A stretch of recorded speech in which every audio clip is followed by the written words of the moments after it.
Hello everyone, welcome back to our channel. Today మన favourite serial పాపే నా Jeevan Jyoti episode ఏం జరిగింది తెలుసుకోవాలనుకుంటున్నారా? అయితే ఖచ్చితంగా ఈ వీడియో స్టార్టింగ్ నుంచి ఎండింగ్ వరకు స్కిప్ చేయకుండా చూసేయండి. అయితే దానికంటే ముందు ఏం చేయాలో తెలుసు కదా, మన ఛానల్ని సబ్స్క్రైబ్ చేసుకొని ఫాలో చేయండి. పైన కనిపిస్తున్న బెల్ ఐకాన్పై ఆల్ టైప్ చేస్తే సీరియల్ కంటే ముందే మీకు ఏం జరిగింది అనేది తెలుసుకోవచ్చు నోటిఫికేషన్ ద్వారా. మీ ఒక్క లైక్ మాకెంతో సపోర్ట్ కాబట్టి మీ like and share for our support and encouragement కోసం నేనైతే ఈ ముగ్గు వేస్తూ సులభంగా ఈరోజు ఎపిసోడ్ ఏం జరిగింది అనేది వివరించేస్తాను. లైక్ చేయకుండా ఎపిసోడ్లోకి వెళ్ళిపోదాం.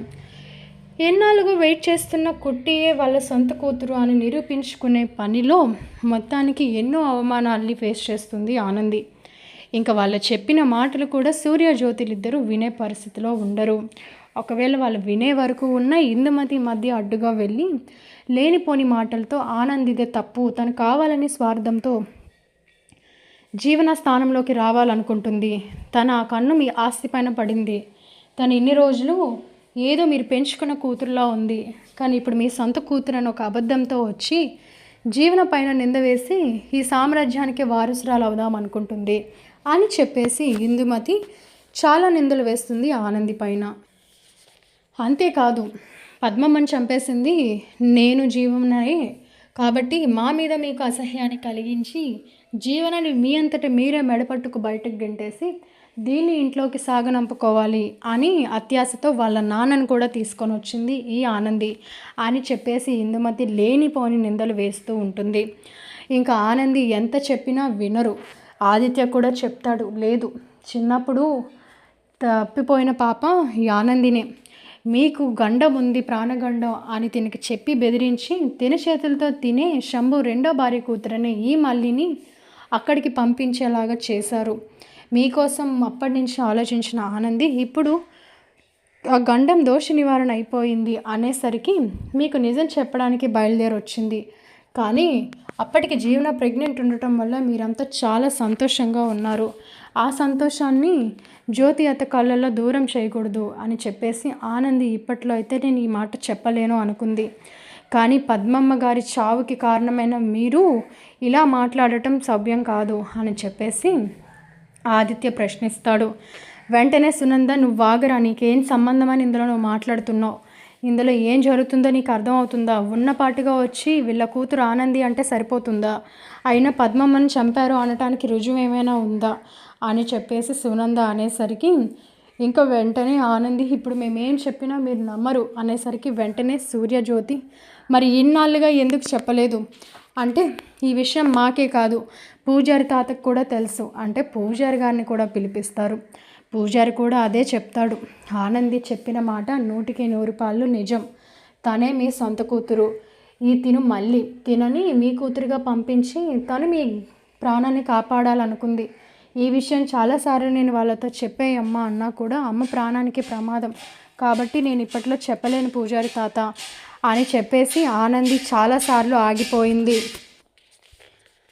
అలా అనేసరికి వెంటనే ఇందుమతి, వావ్ చాలా బాగా వచ్చారే, అందరూ గుమ్మ కూడుకొని మొత్తానికి బాగానే ప్లాన్ చేశారు అని చెప్పేసి అంటుంది. అలా అనేసరికి ఇంకా వెంటనే పూజారి గారు, పాపమమ్మ నువ్వెన్ని నిందలు వేసినా నిజం అబద్ధం కాకుండా పోదు అనేసరికి ఇంక ఈ మాటలన్నీ విన్న జీవన వీళ్ళంతా ఆనంది మాటలే నమ్మేసేలాగా కనిపిస్తున్నారు కాబట్టి ఏదో ఒక సీన్ చేయాలి అని తను ఉరేసుకోవడానికి సూసైడ్ చేసుకోవడానికి వెళ్ళిపోయినట్టుగా నేను నా కడుపులో ఉన్న బిడ్డ చచ్చిపోతాము అని చెప్పేసి ఫాస్ట్గా బెడ్రూమ్లోకి వెళ్ళిపోతుంది. ఇంక తను అలా చేసేసరికి వీళ్ళంతా టెన్షన్ అయిపోతారు. మొత్తానికి ఏదో ఒకలాగా చైతన్య డోర్ బద్దలుగొట్టి జీవనాన్ని బయటకు తీసుకొస్తాడు. అప్పుడు అంటుంది, నేను చచ్చిపోనివ్వాల్సింది, ఇంత నిందలు నా మీద వేస్తున్నారు, నేను చెయ్యని నేరాన్ని నేను చంపేశానని సింహాద్రి అంటున్నాడు, నేనే మీ సొంత కూతురు ఈ జీవన కాదు అని ఈ ఆనంది అంటుంది. తనని ఇంట్లోకి తేయడానికి నేను ఎంత ప్రయత్నించానో నాకు తెలుసు. ఆ కృతజ్ఞత కూడా పెట్టుకోకుండా నా స్థానంలోకి రావాలనే దీని కుతంత్రాన్ని మీరు ఎలాగో ఆపరు కాబట్టి నేనే చచ్చిపోతే హ్యాపీగా అది మీ కూతురుగా ఉండొచ్చు అని డ్రామా చేసేస్తుంది జీవనం.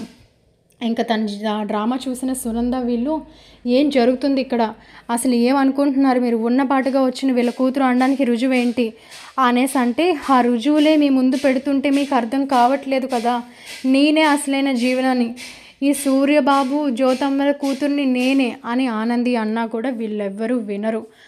అంతేకాదు ఇంకా మొత్తానికి ఇంకా ఆనందికి అర్థమైపోతుంది వీళ్ళైతే మాత్రం మనం చెప్పేది నమ్మట్లేదు అని. ఇందుమతి అడుగుతుంది.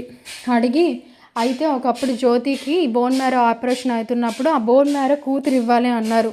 అప్పుడు జీవన ఇచ్చింది అంటే లేదు అబద్ధం నేను ఇచ్చాను అని చెప్పేసి కుట్టి అంటుంది. కుట్టి అనేసరికి అన్నీ నువ్వే ఇచ్చేసావు, అన్నీ నువ్వే చేసేసావు, కానీ దేనికి రుజువులు ఆధారాలు లేవు. ఇప్పుడు నువ్వు చెప్పింది వీళ్ళు నమ్మి నన్ను కూతురు కాదు అనుకోవాలి అని చెప్పేసి మొత్తానికి జీవన తన సొంత తెలివితేటలతో మాట్లాడుతుంది. ఇంకా వెంటనే ఏం చేసినా కూడా వీళ్ళు నమ్మేలాగా లేరు అని చెప్పేసి ఆదిత్య డాక్టర్కి కాల్ చేస్తాడు. డాక్టర్కి కాల్ చేస్తే ఆ డాక్టర్ గారు అయితే మాత్రం అది ఎప్పుడో లాంగ్ బ్యాక్ జరిగింది, కానీ నేను మనిషిని చూస్తే గుర్తుపట్టగలను, వాళ్ళు ఎవరన్నా ఫోటోలు పెట్టండి అంటే జీవన ఆనంది ఫోటోలు పెట్టాక తను కూడా ఫోన్ చేసి లేదు ఈ అమ్మాయి బోన్ మ్యారో ఇచ్చింది అని చెప్తాడు. ఇంకా వెంటనే ఇందుమతి అందరికీ డబ్బిచ్చి కొనేసినట్టున్నారు, అందరూ ఒకేలా చెప్తే అబద్ధం నిజం అయిపోదు అని చెప్తుంది. ఇంకా ఇలాగ వీళ్ళు మాట్లాడేసరికి ఇంకా వెంటనే జ్యోతి సూర్య తల పట్టుకుంటారు. అసలు ఏం జరుగుతుందో అర్థం కాని పరిస్థితి. తినేమో మా కూతురు అంటుంది, జీవన ఏమో చచ్చిపోతాను అంటుంది, ఈ సింహాద్రి పద్మమ్మని చంపింది వీళ్ళే అంటున్నాడు.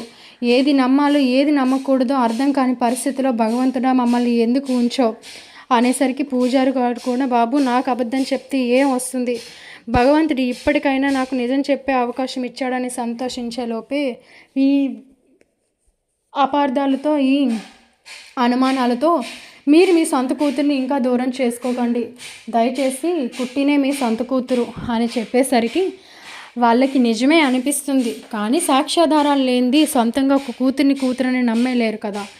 ఇంకా అలాగూ అనుకుంటూ ఉండగా ఇంక ఇందుమతి అయితే ఆనందిని ఇక్కడి నుంచి పోవే, ఇంకా నువ్వు ఎంతమందితో చెప్పించినా నీ అబద్ధం నిజం అయిపోదు, నీకు మనసులో ఎప్పుడైతే ఇలాంటి దురాలోచన వచ్చిందో అప్పుడే నువ్వు ఈ కుటుంబాన్ని వదిలేసి పోవాలి, నీ అమ్మ ఎలాగూ పోయింది ఇంకా నువ్వున్నా మమ్మల్ని తినడానికి అనేసరికి సింహాద్రి వెంటనే ఏం మాట్లాడుతున్నావు నువ్వు, నా భార్యను చంపింది కాక వాళ్ళ సొంత కూతురైన వాళ్ళకే తనను దూరం చేసింది చాలక ఇంకా నువ్వు లేనిపోని మాటలు మాట్లాడి నా కూతుర్ని అనడానికి నీకెంత అధికారం అని చెప్పేసి అనేసరికి సింహాద్రి నువ్వు తాగేసి ఉన్నావు ఊరుకో అని సూర్య అంటాడు.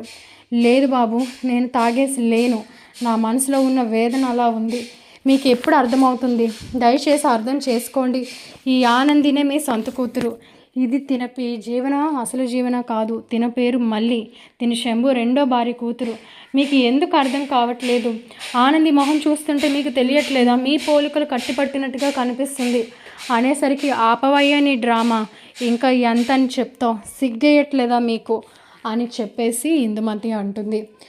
ఇంకా లాభం లేదు, మొత్తానికి ఎలా అయినా సరే నేను నిరూపించుకుంటా, తనే అసలైన జీవనాన్ని తనని నిరూపించుకోమాను అని ఆనంది అంటుంది. నా సొంత కూతురిని కాబట్టి నేను మా అమ్మ నాన్న దగ్గర నిరూపించుకోవడానికి నాకేం అవసరం, నువ్వే నిరూపించుకొని చూపించు అప్పుడు చెప్తాను ఈ సంగతి అని జీవన అనేసరికి ఇంకా చైతన్యకి శశికాంత్కి ఏం అర్థం కాదు.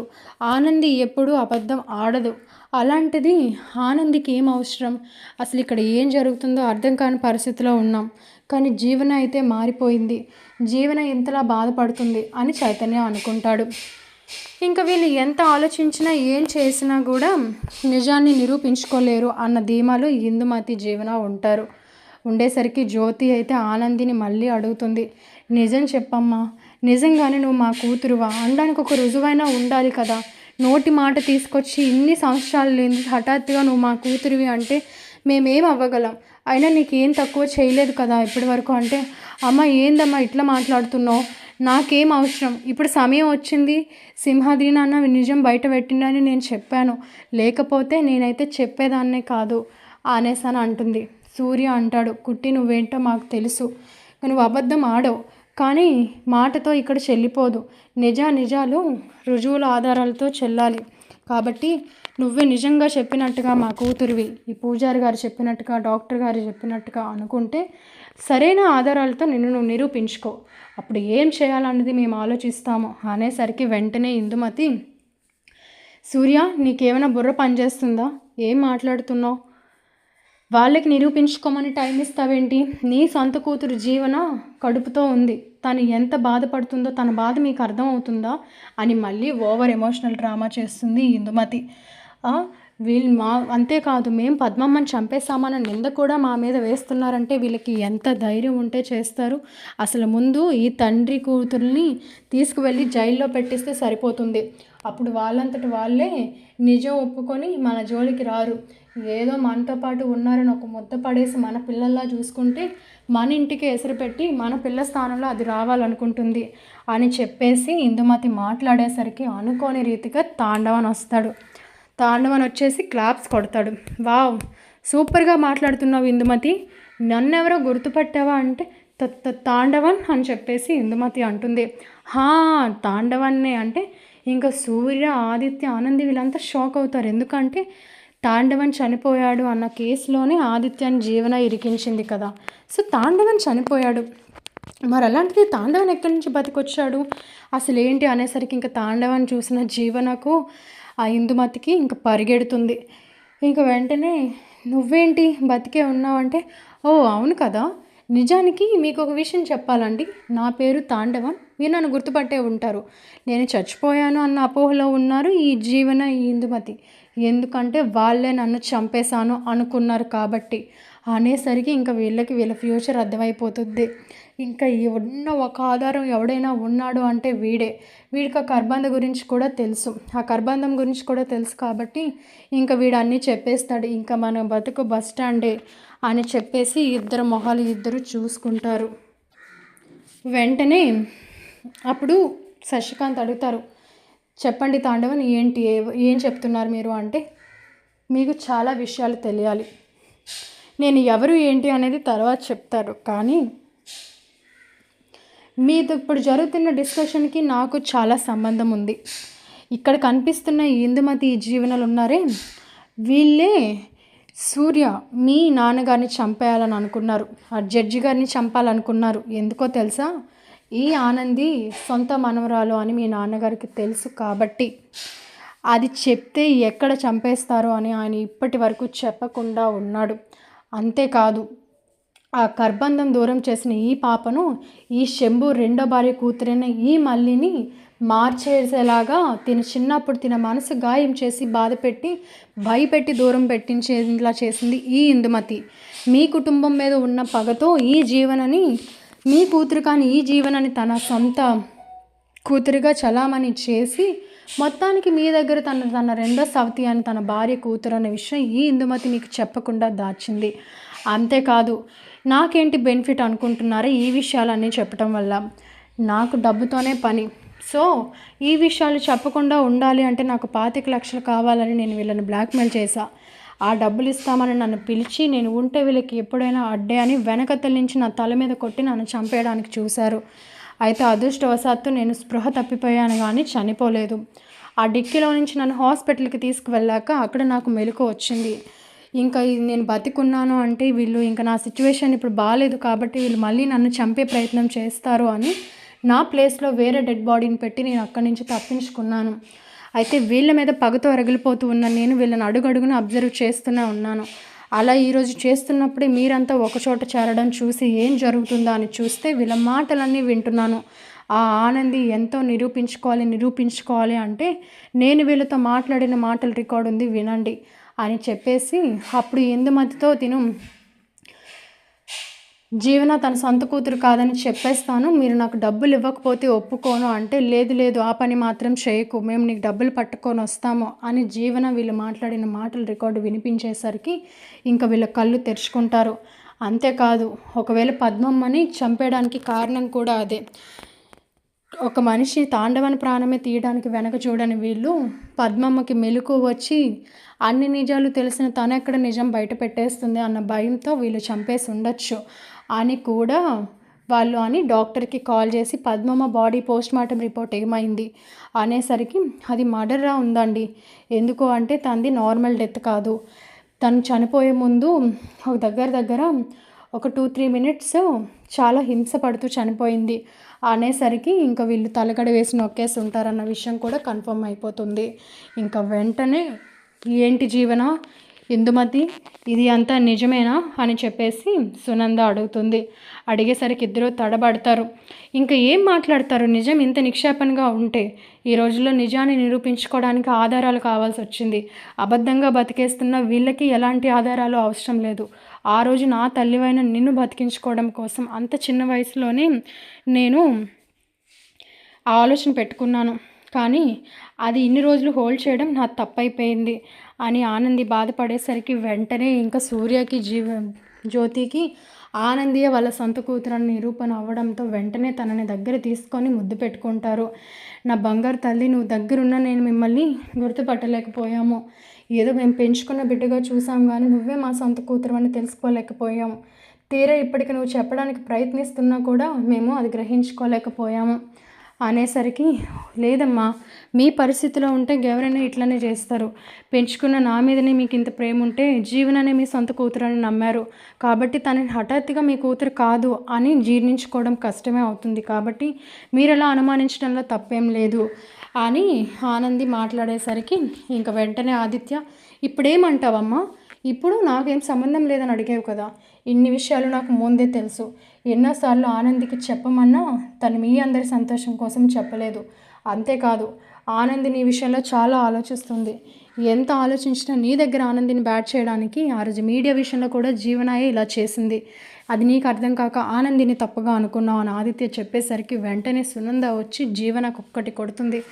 కొట్టి, ఎన్ని హత్యలు చేస్తావు, ఎన్ని నేరాలు చేస్తారు, ఒక ఆస్తి కోసం ఒక మనిషిని చంపేస్తారా?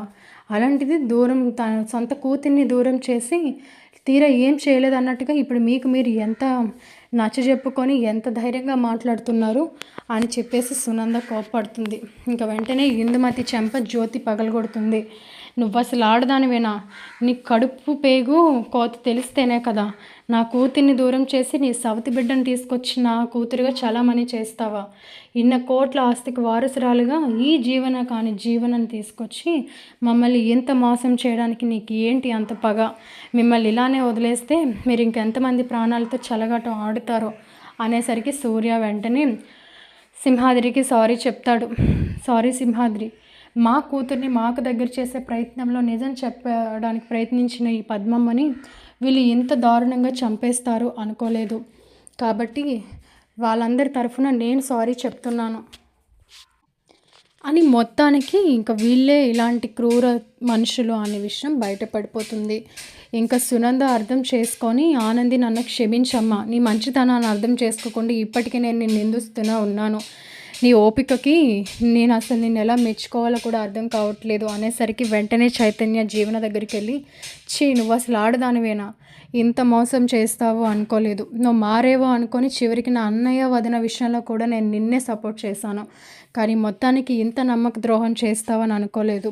అసలు నీ మొహం చూడ్డానికి నాకు అసహ్యం వేస్తుంది అనేసరికి ఇంకా వెంటనే జ్యోతి సూర్య వెళ్ళి, అసలు నేను నా సొంత కూతురు అనుకొని నీకు ఏది లోటు చేయలేదు.